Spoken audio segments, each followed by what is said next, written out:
I cut ties with a friend who was causing trouble. And they smeared my name, turned my friends against me, and alienated others, completely destroying my social status.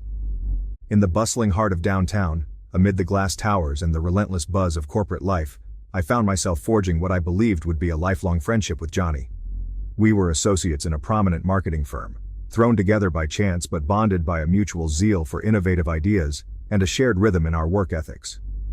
It was a connection that seemed destined to thrive beyond the typical workplace alliances, characterized by our lunchtime brainstorming sessions and after-hours collaborations that blurred the line between professional and personal. Johnny was more than just a colleague. He was my confidant and mentor in those early days. His charismatic presence and sharp intellect made him a beacon for many within our office, yet he chose to invest his trust and friendship in me. We celebrated each project victory with a fervor that only true friends could understand, and supported each other through every professional setback. The camaraderie we shared was not only rare but deeply cherished. Lunch breaks were our cherished catch-up sessions, an opportunity to swap stories, share jokes, and combine our spare change for extra ice cream. These shared moments of youthful joy and carefree laughter were the beats that nurtured our growing friendship. However, as the quarters rolled into years, subtle shifts began to emerge in our dynamic. Johnny received a well-deserved promotion, one that placed him in a more strategic role within the company. Initially, I was thrilled for him, proud even, but it wasn't long before his new position began to cast a shadow over our interactions. His availability dwindled, meetings were missed, and those invaluable shared moments at lunch became sparse and distracted. But Johnny changed. The guy who used to be full of life became distant and quiet. Our friendship, which felt like it would last forever, started slipping away. The connection we had slowly faded, leaving me feeling lost and uncertain. The initial signs were subtle, almost imperceptible, but gradually they became more evident. The first indication was our diminished conversations. The humorous banter that used to echo during our shared walks seemed to dwindle down to barely audible whispers, replaced by a silence that spoke volumes of the emotional chasm that was building. I noticed a change not just in frequency, but in tone. Our conversations, once filled with mutual enthusiasm and support, now seemed laden with subtle jibes and a competitiveness I hadn't felt before. Johnny, once my greatest ally, started to feel like a silent rival. His remarks, which I once took as constructive criticisms, began to feel undercutting and dismissive. The strain reached a tipping point during a high-stakes project where I felt undermined in front of our team. It became clear that what we had could no longer coexist with the competitive fervor of our office environment. It was a painful realization, one that confronted me not just during office hours, but in the quiet solitude of my apartment. For the sake of my mental well-being and career sanity, I knew I had to distance myself from Johnny. This decision, fraught with emotional and professional risk, marked a profound shift in my life at the firm, setting the stage for a series of events that would challenge my resilience and redefine my understanding of workplace relationships. The decision to distance myself from Johnny was neither impulsive nor easy. It required a meticulous calculation of the potential fallout, alongside a hefty dose of emotional fortitude. The friendship that had once been my sanctuary within the office had morphed into a source of constant unease, clouding my judgment and dampening my spirit. I deliberated over our last interaction, replaying the moment where his veiled criticisms had not only undercut my ideas, but had also subtly questioned my competence in front of our team. That meeting was a turning point. I realized that preserving my professional integrity and emotional well-being necessitated a boundary between us. Initially, I attempted to limit our interactions to strictly professional exchanges. During meetings, I would keep my contributions succinct and direct, avoiding any personal commentary that might invite the banter we used to enjoy. In the office, I exchanged polite nods instead of the warm smiles of our previous camaraderie. These subtle shifts were my armor, a way to shield myself from the discomfort of our changing relationship. However, Johnny noticed these changes quicker than I anticipated. His initial reaction was one of confusion, which quickly soured to irritation when it became evident that the distance was intentional. The backlash began subtly. I first noticed it in the way he began to withhold information. Details about client feedback or team meetings, which he would have once shared without hesitation, were now passed to me through intermediaries. This tactic not only isolated me professionally, but began to erode my standing within our team. Johnny's influence was undeniable, and his selective communication ensured that I was always a step behind, scrambling to catch up with decisions already set in motion without my input. As my professional isolation intensified, Johnny's tactics grew more aggressive. He started to question my contributions in team meetings, often dismissing my proposals with a condescending smirk or a sharp retort that left little room for debate. These public displays not only undermined my confidence, but also began to color my colleagues' perceptions of my capability. Whispers and sideways glances started to fill the spaces where nods of approval and congratulatory pats on the back had once been. The environment I had thrived in became a labyrinth of skepticism and doubt, masterfully orchestrated by the friend I once trusted. Even though I tried to understand, it felt like Johnny was slipping through my fingers.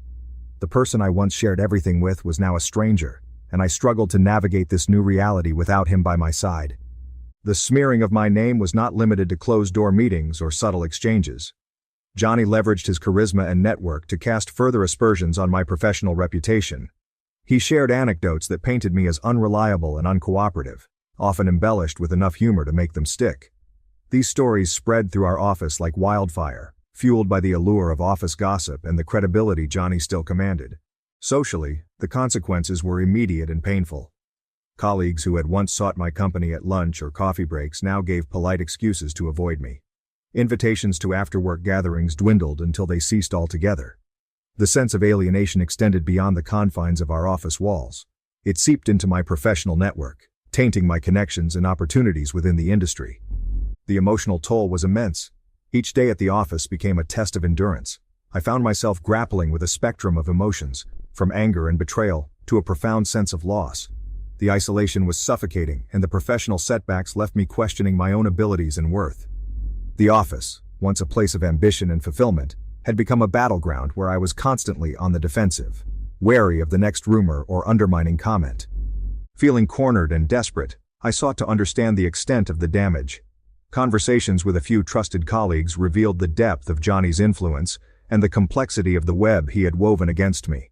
Their hesitancy to speak openly, coupled with their sympathetic glances, confirmed my worst fears. Johnny's narrative was now the dominant one, and my professional image was in tatters. Amid this turmoil, there were moments of clarity and resolution. I realized that surrendering to despair would only validate Johnny's portrayal of me as weak and incapable. Determined not to let his actions define my career, I began to strategize a comeback that focused on professionalism and resilience. I started documenting our interactions, gathering concrete evidence of Johnny's manipulative tactics. I renewed my efforts to deliver impeccable work, ensuring that my contributions could stand up to the most rigorous scrutiny. Additionally, I sought the counsel of our HR department, presenting my case with a level of detail that left no room for doubt. This move, while risky, was necessary to expose the undercurrents of manipulation and sabotage that had poisoned my professional life. The HR intervention was a turning point, catalyzing a series of investigations that gradually began to shift the narrative within our office. Despite these efforts, the journey to reclaim my professional standing and personal peace was fraught with challenges. The betrayal I felt was not easily erased, and the path to rebuilding trust within my professional circle was a slow and precarious one. Yet, through this adversity, I discovered an inner resilience and a determination to rise above pettiness and sabotage. I realized that while I could not control Johnny's actions or the opinions of others, I could certainly control my response and my commitment to my values and my career. The annual company retreat, traditionally a time for celebration and camaraderie, became the arena where the full extent of Johnny's campaign against me crystallized into a glaringly painful reality. The event was set in a picturesque lodge outside the city, an ironic backdrop to the internal turmoil I was facing. As colleagues gathered, the air was thick with anticipation, not just for the planned activities, but for the undercurrents of office politics, now more pronounced than ever due to Johnny's maneuverings. The pinnacle of conflict arrived on the second evening during the gala dinner, a formal affair meant to foster unity and toast to our collective successes. However, as speeches commenced and accolades were handed out, the isolation I felt was palpable. Whispers ceased when I approached, smiles faltered, and conversations ended abruptly. A stark contrast to the previous years when I was at the heart of the festivities. It was during these moments that I overheard a group of newer colleagues discussing Johnny's latest tale, disparaging my contributions to a crucial project. The rumor was not just a slight against my professional competence but painted me as actively sabotaging the team's efforts. The sting of betrayal was sharp, as these were not just Johnny's whispers anymore. They had become a narrative others were all too willing to believe. Fueled by a mix of hurt and indignation, I realized that passive endurance was no longer an option. The time had come to confront the situation head-on. Gathering my resolve, I approached Johnny, who was holding court among a group of laughing colleagues. The circle opened, the laughter died down, and the air bristled with tension as I asked to speak with him privately. We moved away from the curious eyes and found ourselves on the quiet balcony overlooking the dark woods. The contrast between the serenity of our surroundings and the storm brewing between us could not have been starker. "Johnny," I began, my voice steady despite the turmoil inside. "I know what you've been saying about me. This ends tonight." Johnny's face, usually so composed, betrayed a flicker of surprise before his features settled into a cool mask of indifference. "I'm not sure what you've heard, but I think you're taking office chatter too seriously," he responded smoothly, a calculated dismissiveness in his tone. "This isn't just chatter," I countered, feeling a surge of clarity as I spoke. "It's targeted, and it's destructive. You've changed, and not for the better. We were friends once, but now you're using what you know about me to break me down. Why?" For a moment it seemed as if he might deny it, but then his posture relaxed, a resigned sigh escaping him. "Look, it's not personal. This is how the game is played at our level. You should know that. I have to protect my position, and sometimes that means playing hardball." The honesty, stark and unembellished, hit me harder than any of his rumors had. This was no longer the Johnny I knew. This was a strategist speaking, one who saw relationships as assets or obstacles. "I don't believe in winning this way," I said firmly. "You're right, we're not just colleagues. We were friends. And that should have meant something. If this is how you choose to climb the ladder, count me out.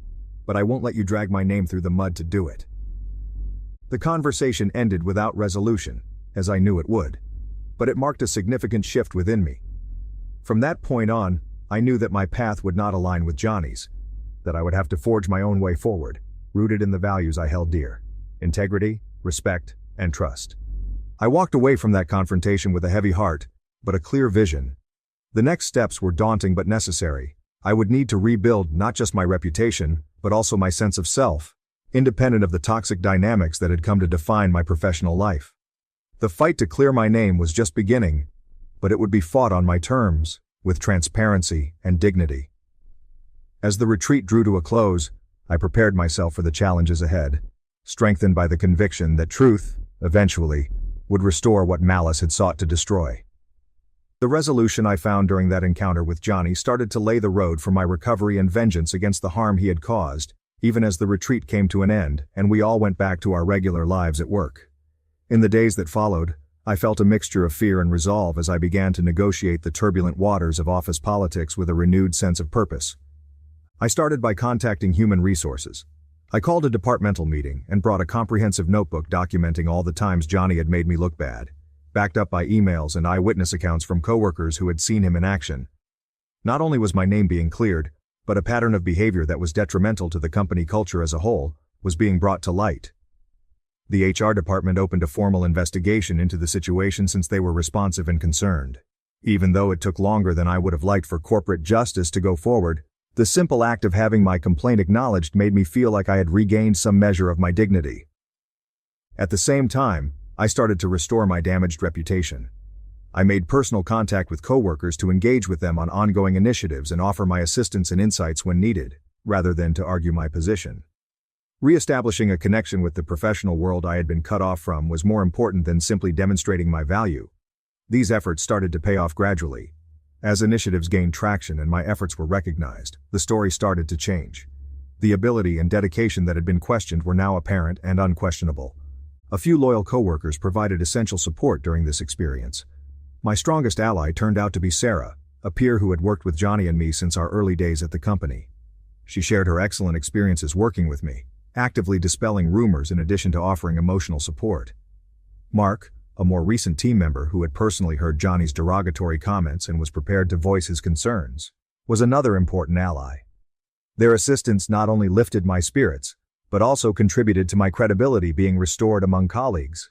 In these mediation sessions, it became evident that although ambition propelled Johnny's activities, they were also an ill-advised attempt to maneuver around his insecurities. Though it did give a level of intricacy to the matter that I had not previously fully grasped, recognizing this did not excuse his behavior.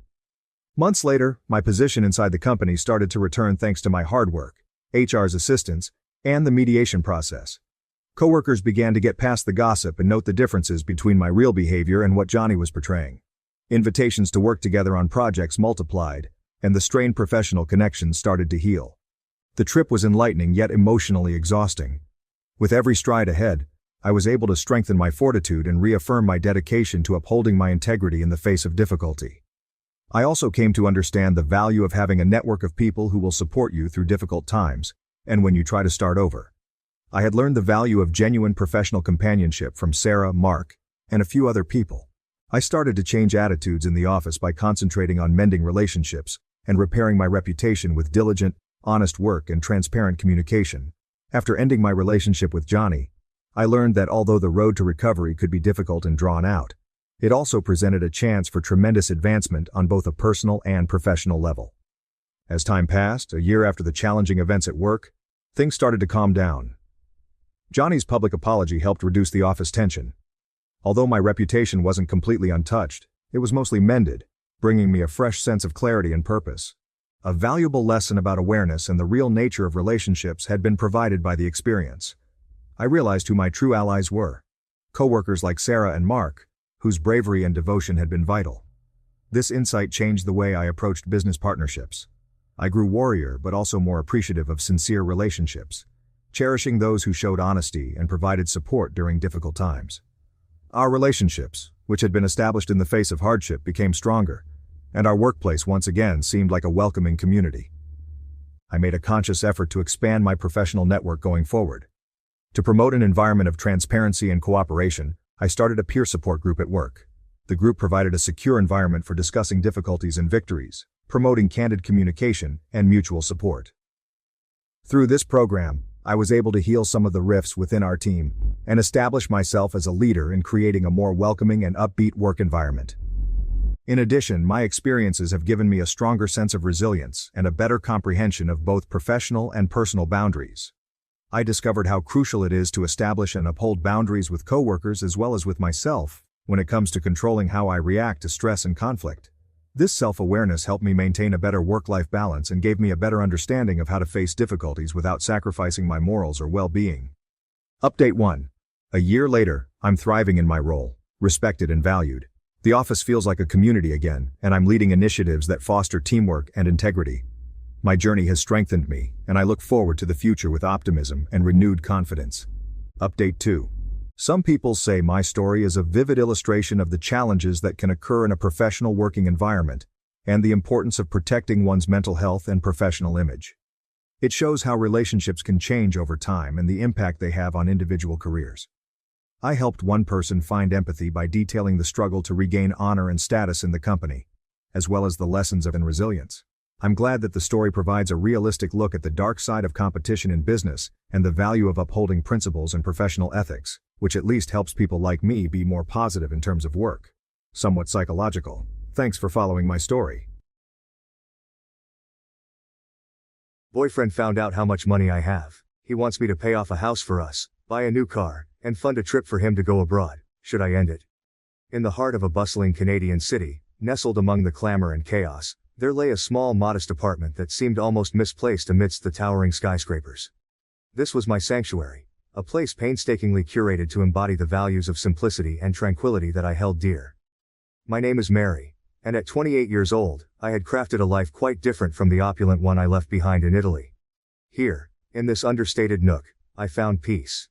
The apartment was a one-bedroom affair, with walls painted a soft creamy white that caught the gentle morning light. The furniture was minimal, a comfortable couch, a sturdy coffee table, and a small dining set that had seen better days but still stood strong. The decoration was sparse, with a few carefully chosen pieces that spoke more of sentiment than of monetary value. A small balcony overlooked a quiet street, where the sounds of the city were muted, just enough for me to enjoy my morning coffee in relative peace. Living here, my needs were few, and my desires even fewer. I had learned early on that happiness doesn't come from things, but from experiences, from quiet moments spent reading a book, from laughter shared with a friend, from the soothing ritual of brewing tea. My job as a digital marketing consultant afforded me the luxury of working from home, allowing me to shape my days as I saw fit.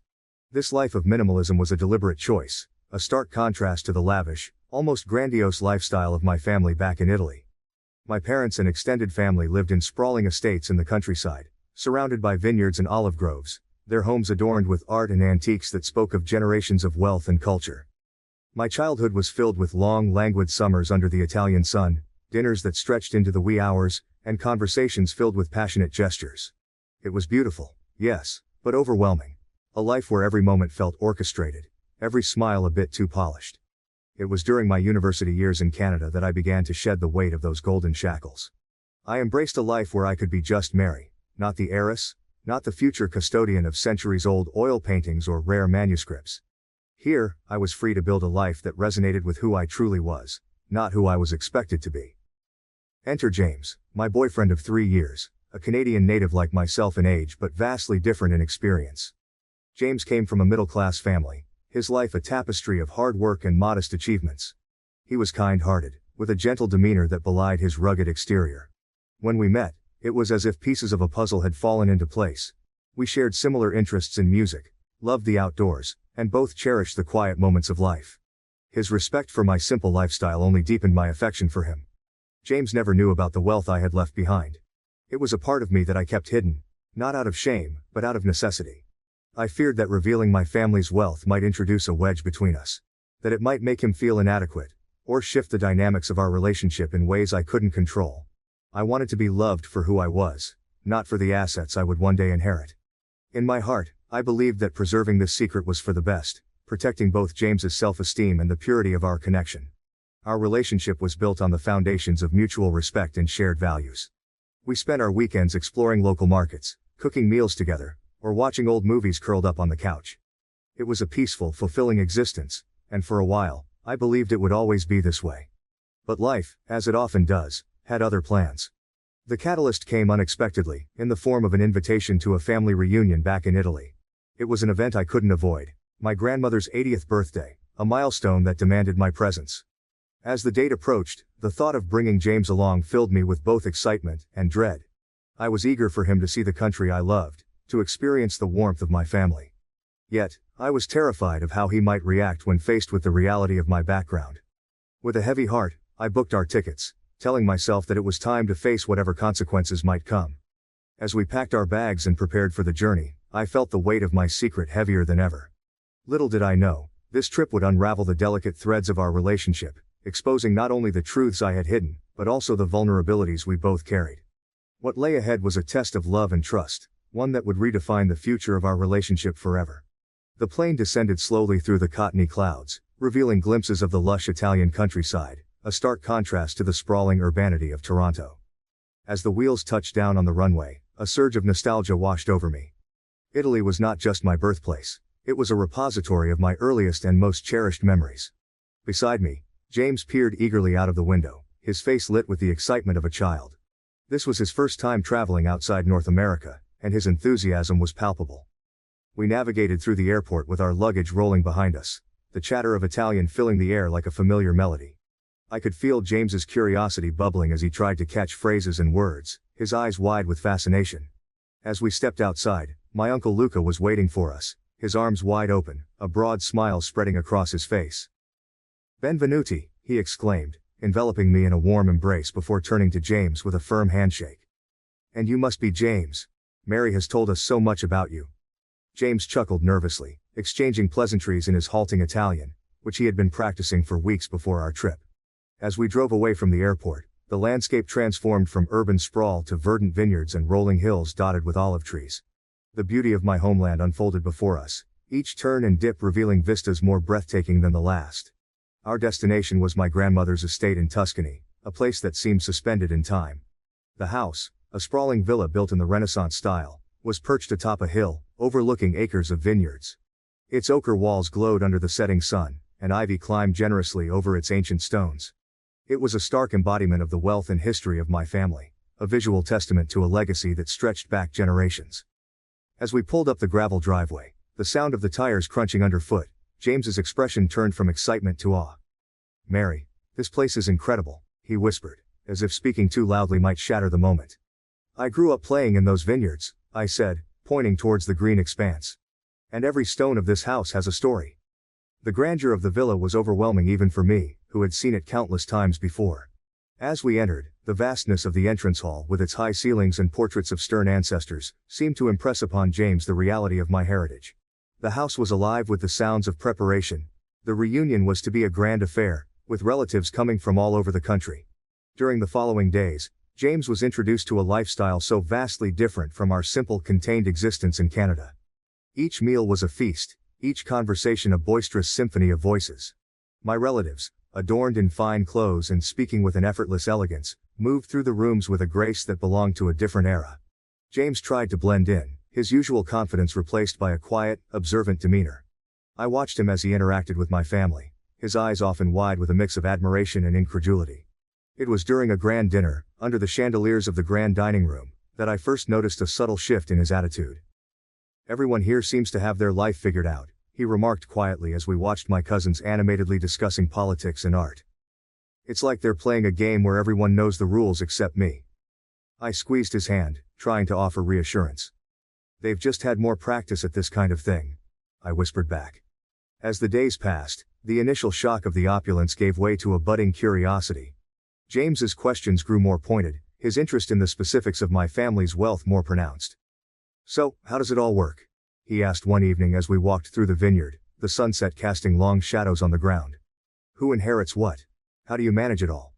It was a discussion I had hoped to avoid, but there, amidst the rows of grapevines, I found myself opening up about trusts, management, and the responsibilities that came with such inheritance. James listened intently, nodding as I explained, but I could see the wheels turning in his head, the calculations forming behind his eyes. The remainder of our stay was marked by a series of such revelations. Whether it was the casual display of an antique vase worth more than our apartment, or the old family jewels that came out for a cousin's wedding, each instance seemed to embed a small wedge between us. James's demeanor evolved from one of simple curiosity to something tinged with a hint of entitlement. The boundaries of our relationship, once so clearly defined by mutual respect and simplicity, began to blur as notions of what could be started to infiltrate his thoughts. By the time we were preparing to leave, the air between us had thickened with unspoken words and unasked questions. The drive back to the airport was quiet, a reflective silence that seemed to hold the weight of our shared experiences. As the Italian countryside receded into the distance, I couldn't help but feel a sense of foreboding. The trip had not only exposed my wealth but had also unearthed the fragility of our bond. We returned to Canada carrying more than just our suitcases. We brought back a changed dynamic. A new awareness that would soon test the very foundation of our relationship. The seeds of doubt and change sown during those sunny days in Italy were poised to grow into challenges that neither of us could have anticipated. The return to our modest apartment in Canada felt jarring after the lavish expanses of my ancestral Italian villa. As James and I unpacked our suitcases, there was an unspoken understanding that something fundamental had shifted between us during our trip. The light-hearted laughter that had once filled our space seemed dulled, replaced by a pensive quietude that neither of us dared to disturb. In the days following our return, James's behavior began to subtly change. It started with small comments, offhand remarks about, "when we have a bigger place," or, "our future home." At first I thought these were just aspirational dreams, a way for him to process the grandeur we'd witnessed. However, it soon became clear that his views on our financial dynamics had shifted dramatically. One evening, while I was preparing dinner, James broached the subject of real estate. "I saw a listing today," he mentioned casually, his eyes fixed on his phone. "A house, not too far from here. 3 bedrooms, a garden. It's perfect for us." His tone was light, but the implication was heavy with expectation. I paused, a stir of apprehension in my gut. "James, we've talked about this. I'm happy here. We don't need a big house." He looked up, surprise etching his features. "But why settle for this when we can afford so much more? It's about time we lived like we deserve." His words struck a nerve. It wasn't just the presumption of we when he really meant my money, but also his sudden entitlement to a lifestyle he had never contributed to building. Over the following weeks, these conversations became more frequent. James started to bring up luxury cars, expensive vacations, and even investment opportunities. Each suggestion was grander than the last, each plan more elaborate, anchored firmly on the financial security he assumed we, or rather, I, possessed. The strain began to manifest in other ways too. Social gatherings, once a source of joy, turned into platforms for James to hint at our upgraded lifestyle. At a friend's birthday party, he openly discussed our future trips to Europe and the type of car we should buy next. Each claim felt like a chip away at the privacy and principles I held dear. This transformation in James's demeanor placed me in an emotional conundrum. Here was the man I loved. The man who had once cherished our simple life together, now morphed into someone who saw my inheritance as a stepping stone to material indulgences. It was as if the man I knew had been replaced by a stranger with a distorted sense of entitlement. As his plans grew more detailed, Our discussions turned into disagreements. One night, as we lay in bed, the tension that had been brewing finally boiled over. "James, where is all this coming from?" I asked, my voice a mix of sadness and frustration. "Why has everything changed since we came back from Italy?" He turned to look at me, his expression a blend of defiance and confusion. "Changed? Mary, I'm thinking about our future. Your money could give us the life we've always wanted." "But at what cost?" I countered. "You're planning our life as if my money is ours. But it isn't, James. It's mine, and it comes with responsibilities and decisions that you're not considering." The room went silent, the weight of our words hanging between us.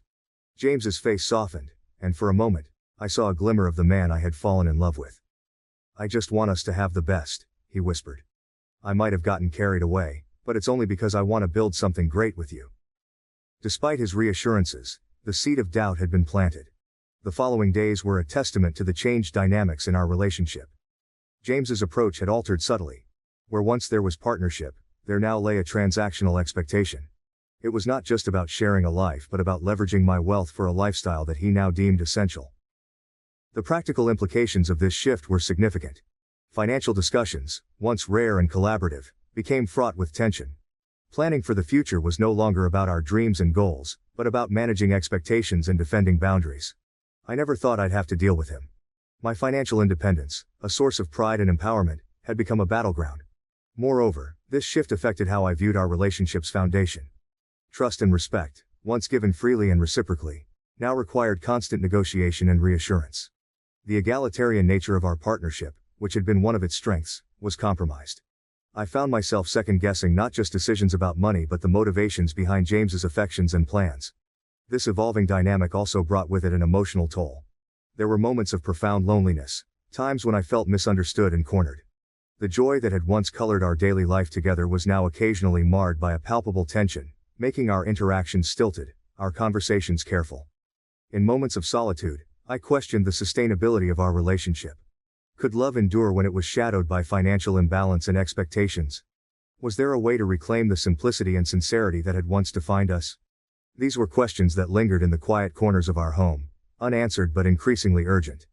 As days turned into weeks, a palpable tension built between us. The air was thick with things unsaid and wishes unexpressed. It was late one evening, as we sat side by side on our couch with the TV chattering idly in the background, that the facade of normalcy finally cracked. "Mary, why don't we consider moving? Somewhere bigger, maybe even start looking at houses?" James ventured cautiously, his voice tinged with a hesitancy that was unlike him. I turned to look at him, really look at him, and saw not just the man I loved but also the growing divide between us. "James, why would we do that? This place. It's enough for us, isn't it? Hasn't it always been?" He shifted uncomfortably, avoiding my gaze. "Well, yes. But don't you think we deserve a bit more? I mean, your family lives so differently. Aren't you ever tempted?" The question hung between us, dense and daunting. I sighed deeply, feeling the weight of the moment pressing down on us. "James, I grew up around all that excess. And yes, it's beautiful. But it's not what makes me happy. I've chosen this life with you because it's what feels right for me. Not because I can't afford any differently." "But it's not about what we can afford, Mary," he countered, his voice rising slightly in frustration. "It's about what you can afford, and honestly, isn't it a bit wasteful not to use it?" His words stung, the implication clear and cutting. I felt a coldness seep into the space between us, chilling the warmth we had cultivated over our years together. "Is that how you see it, James? My family's money is a resource for us to tap into whenever we feel like it? Because that's not how I view it. That money, it comes with strings, with expectations and responsibilities that you don't understand." James looked taken aback, his expression softening. "I didn't mean it like that, Mary. I just thought, what? That suddenly because my family has money, our plans, our dreams should change?" My voice was sharper than I intended, edged with a bitterness that tasted foreign on my tongue. He paused, the air thick with our unsaid thoughts, before he reached for my hand, his touch tentative. "I'm sorry, Mary. I suppose I got carried away. It's just all so new to me. I never thought I'd be close to someone with so much possibility." I pulled my hand gently from his grasp, needing the space to gather my thoughts. "James, my family's wealth isn't what I want our life to be about. I love our life, our home, just as it is. I don't want that to change because of money. He nodded slowly, his eyes meeting mine with a sincerity that punctured the tension. I understand. Or at least I'll try to. I love you, Mary. I love this life we've built. I don't want to lose it over fantasies of something that might not even make us happy. It was then I realized how deeply entangled our dreams had become with the reality of my heritage. We sat together, the distance between us filled with the echo of our words, slowly finding our way back to each other. I'm sorry for pushing, James murmured after a long silence, his voice low. I'll respect your feelings about this. We can go as slow as you need.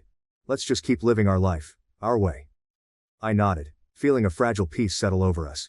It was a temporary resolution, a band-aid over a wound that needed more than just promises to heal. But it was a start, a recognition of our mutual desire to preserve what we had, even in the face of tempting possibilities. As we turned back to the flickering light of the TV, a small smile passed between us, a silent acknowledgement of the complexities of love and wealth, and the simple truth that sometimes, holding on to what you value most requires letting go of what the world tells you should matter. Update. The weeks following our muted confrontation were a study in fragile normalcy. James and I navigated our days with a cautious tenderness, each of us aware of the unspoken fissures slowly spreading beneath the surface of our relationship. I believed, perhaps naively, that we could mend what had been strained by the revelations of wealth and differing desires. But the real test of our bond was yet to come. A test that would shatter the tentative peace we had brokered. The betrayal came on an unexpectedly warm evening, at a gathering hosted by a close friend. It was the kind of casual event we had attended countless times before, a backyard barbecue, where the smell of grilling mixed with laughter and music floated on the late summer air. James and I arrived together, hands linked, our smiles a bit too practiced, too ready. As the evening progressed, I noticed James slipping more comfortably into the crowd, his laughter a little louder, his gestures more expansive with every drink he consumed. I mingled too, but with a mind distracted by the watchful maintenance of my facade. It wasn't until I was by the makeshift bar, fetching us another round of drinks, that I overheard it. No, you don't understand, Mary can afford way more than this. Her family is loaded. She's basically set for life, James was boasting, the words floating over to me, sharp and clear above the hum of party chatter. Frozen, drink in hand, my heart raced as I processed his words. A group of acquaintances around him laughed, someone whistling low in admiration. Seriously, man, that's wild. And here you are living in that tiny place? Another voice chimed in, half joking, half serious. I felt the air leave my lungs in a whoosh, my presence at the bar suddenly suffocating. The casual betrayal, the ease with which James shared my most guarded secret, the very essence of my fears, was laid bare in those few flippant words. Navigating my way back to him, the cold grip of dread tightening around my heart, I intercepted his boisterous storytelling. James, can I speak with you? In private? My voice was calm, but it carried an edge, a signal not lost on him. His face changed as he followed me to a quiet corner of the yard, the mirth fading, replaced by a dawning realization of the gravity of his mistake. Mary, Did you think it was your news to share? I interrupted, the hurt making my words sharper, colder.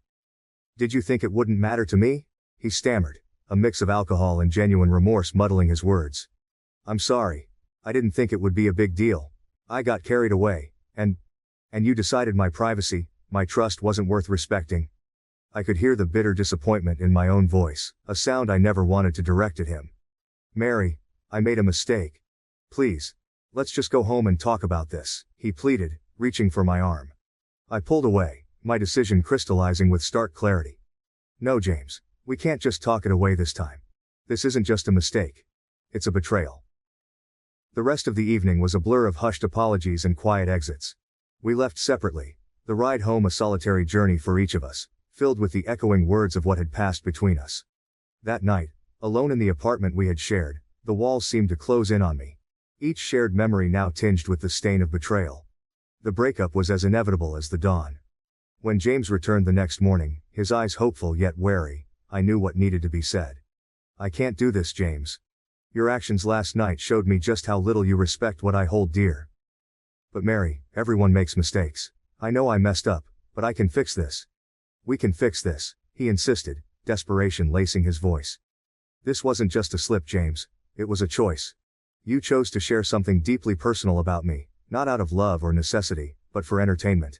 I can't build a life with someone who values their momentary status over our trust. His protests faded as the finality of my words settled between us. The breakup, though unilateral in declaration, was mutual in its necessity. We parted with a heavy silence, the kind that speaks louder than any words of farewell. In the days that followed, the fallout was both personal and social. Mutual friends, caught between allegiances, offered awkward condolences or curious probes masked as concern. I found solace in solitude, turning to my passion for painting, letting the colors express the turmoil that words could not. Each brushstroke was a step towards healing, a way to reclaim the peace that had been disrupted. The betrayal had not just ended a relationship, it had forced me to confront the vulnerabilities I had tried so hard to shield. But in that confrontation, there was growth.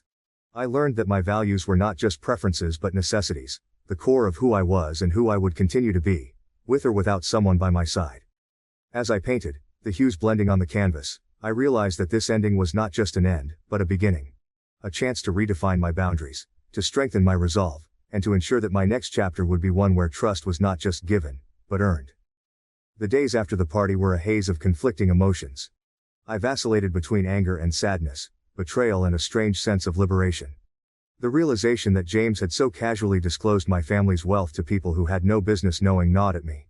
It wasn't just the fact that he had spoken out of turn, it was the casual disregard for my feelings, the thoughtlessness of his actions. Each time I replayed the scene in my head, my resolve hardened. I couldn't continue a relationship where such fundamental trust was so easily broken.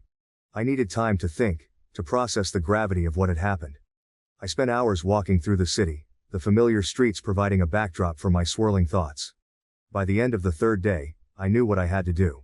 When James returned home, he looked hopeful, as if expecting that time had softened my stance. I asked him to sit with me, our small living room suddenly feeling too large, too empty. "James, we need to talk," I began, my voice steady despite the turmoil inside. He nodded, his eyes searching mine for a hint of reconciliation. "I know, Mary, I'm really sorry about what happened. I was drunk and stupid, but I didn't mean to hurt you." "I know you didn't mean to," I said, trying to keep my tone even. "But you did hurt me, deeply. What you did wasn't just a mistake. It was a breach of trust, something that's fundamental to any relationship." He looked down, the weight of my words settling in. "I understand that.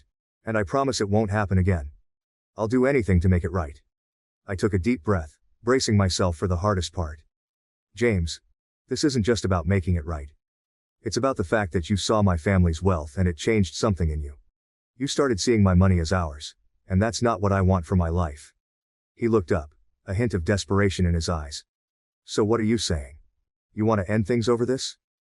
"I'm saying that our relationship has been fundamentally altered by what's happened. I can't ignore that. I can't go back to the way things were because that trust is broken. And without trust, we have nothing." The silence that followed was heavy, each second stretching painfully. Finally, James nodded, his expression one of resigned sadness. "If that's what you really want, then I'll respect it. I'm truly sorry, Mary." I felt a tear escape, quickly wiping it away.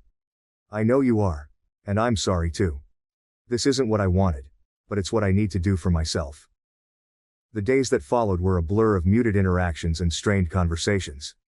Friends who had been at the party reached out, some with genuine concern, others with a curiosity that felt invasive.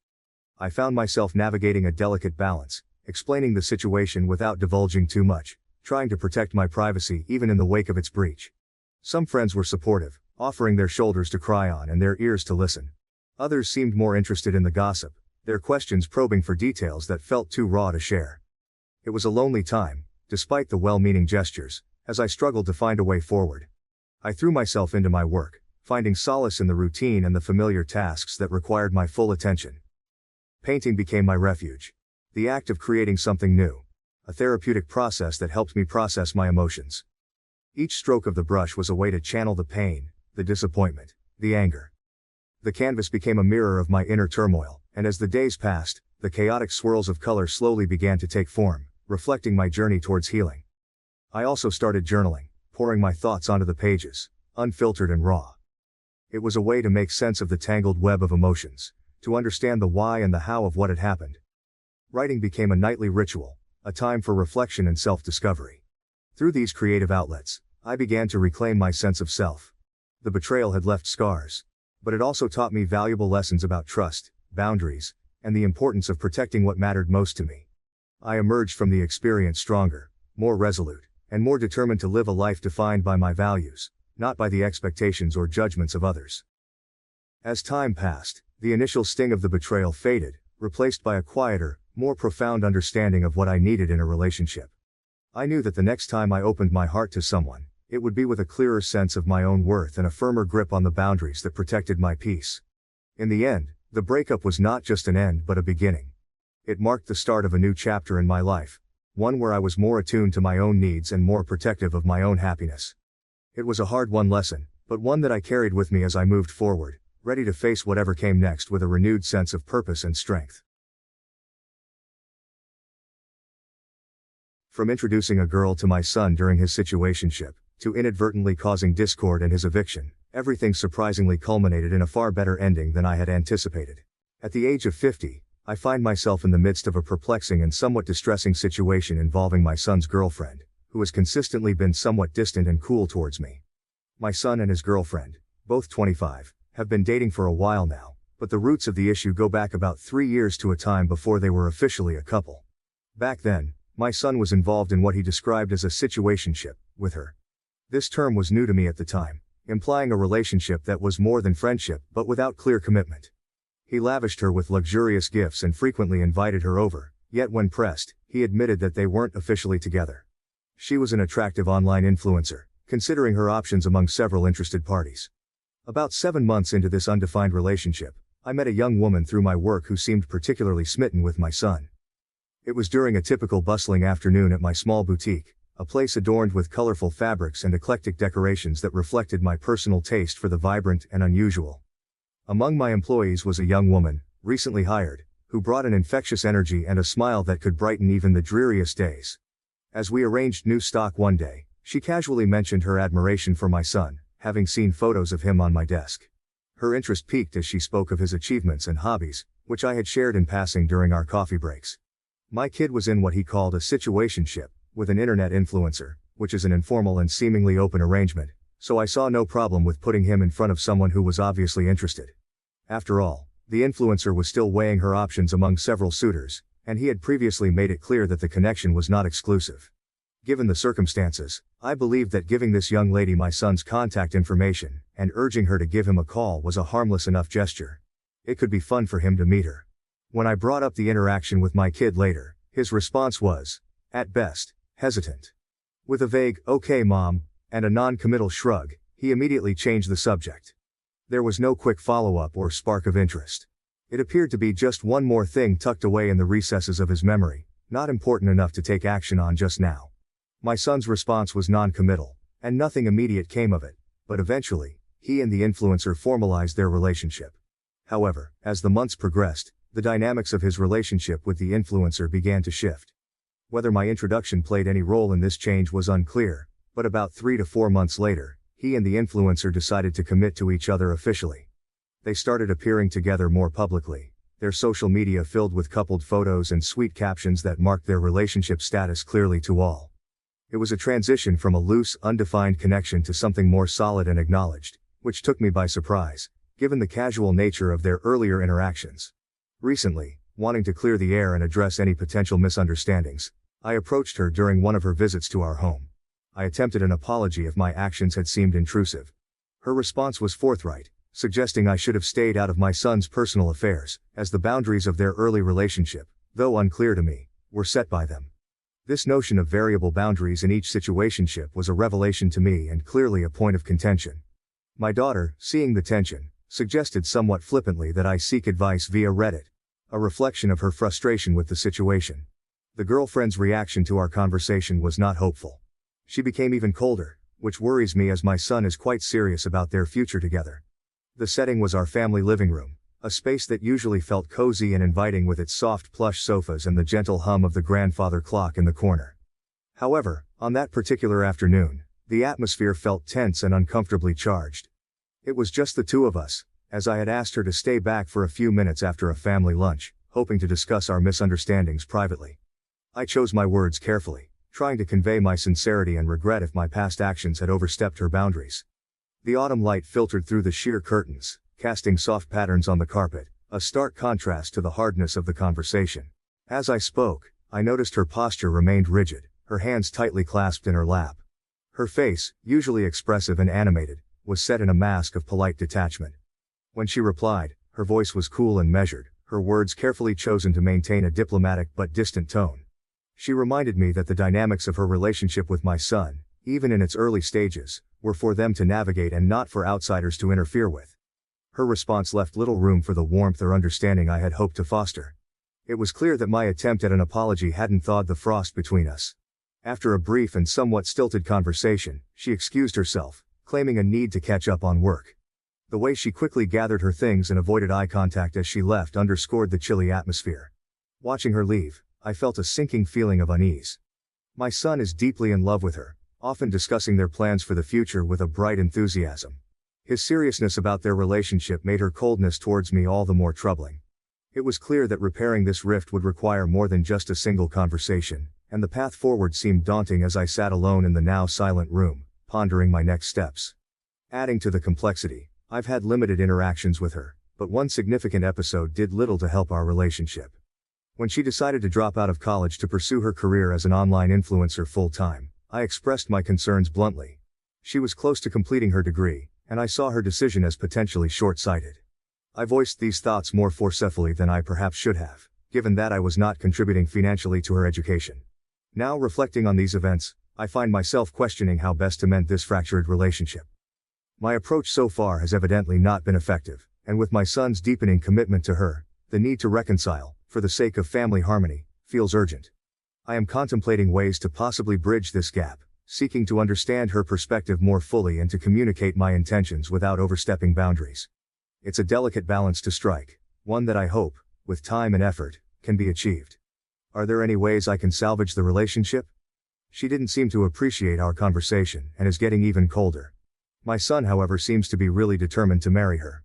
Update. I wasn't planning to share more at this point, preferring instead to keep things simple and civil.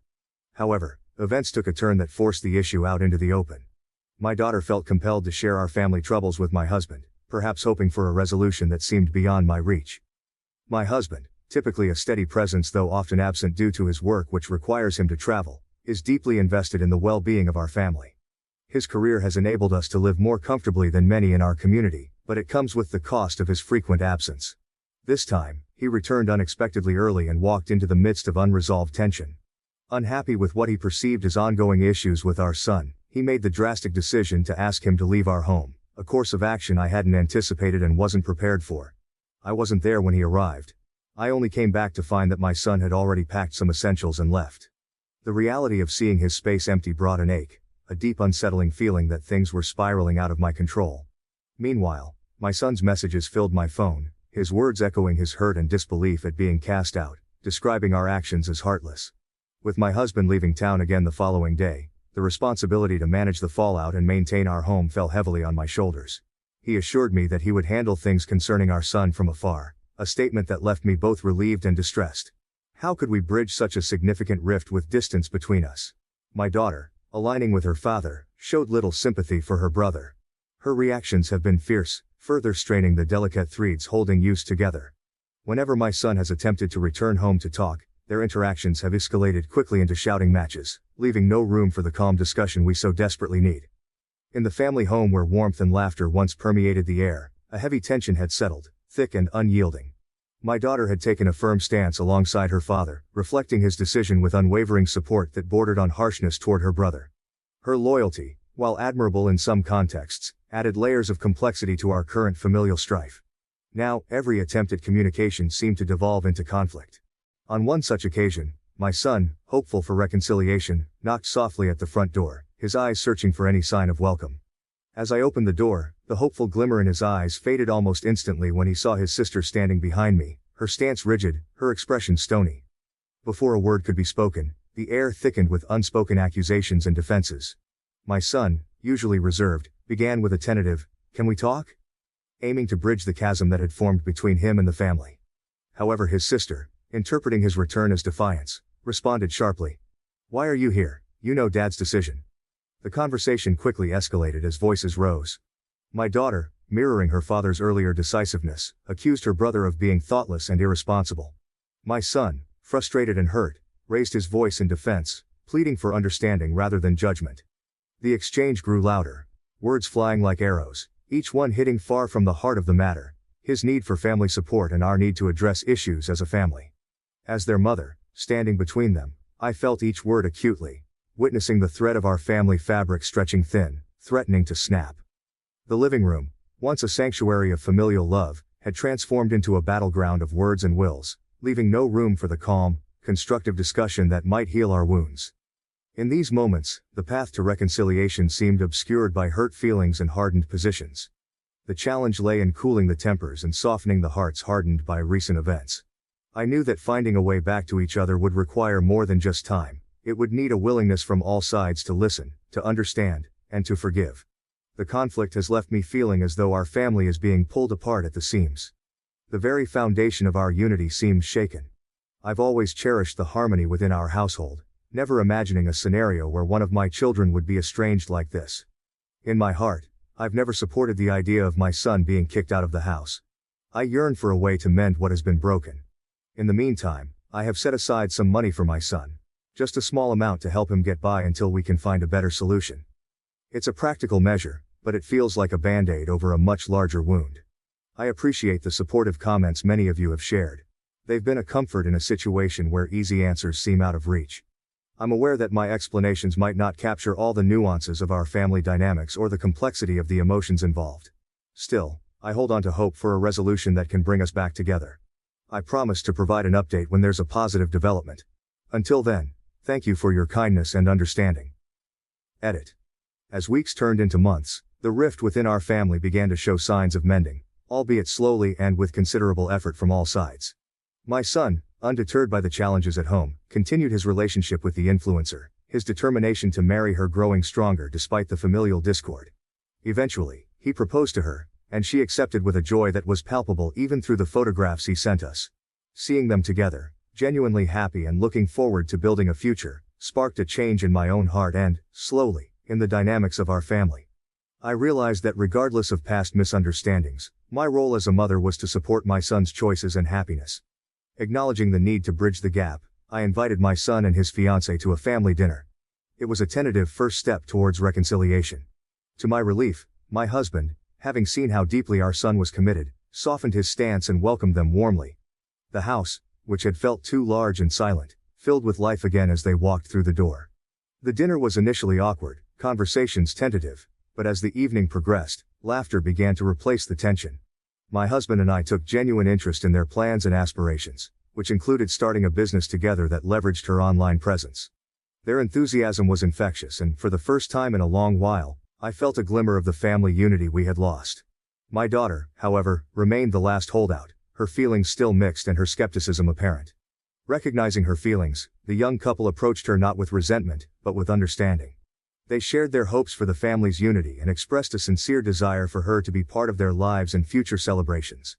They also took the time to engage in activities she enjoyed, showing up at her art exhibitions and supporting her projects. Gradually, my daughter began to respond to their efforts. It wasn't an overnight change, but each small interaction, each shared moment, seemed to soften her stance. The breakthrough came one evening, during a casual backyard barbecue, when she and her future sister-in-law teamed up for a game of charades. The laughter and camaraderie of that game seemed to wash away the last of her reservations. Months later, at the wedding, my daughter stood as the maid of honor, her speech touching and heartfelt, acknowledging her initial misgivings but also her joy at seeing her brother so happy and well-matched.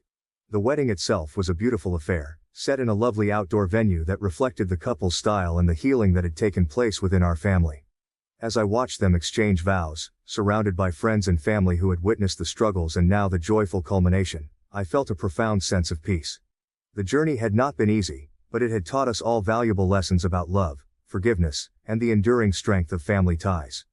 The return of my son and his new wife to the family fold wasn't just a reunion, it was a new beginning, promising hope and happiness for the future.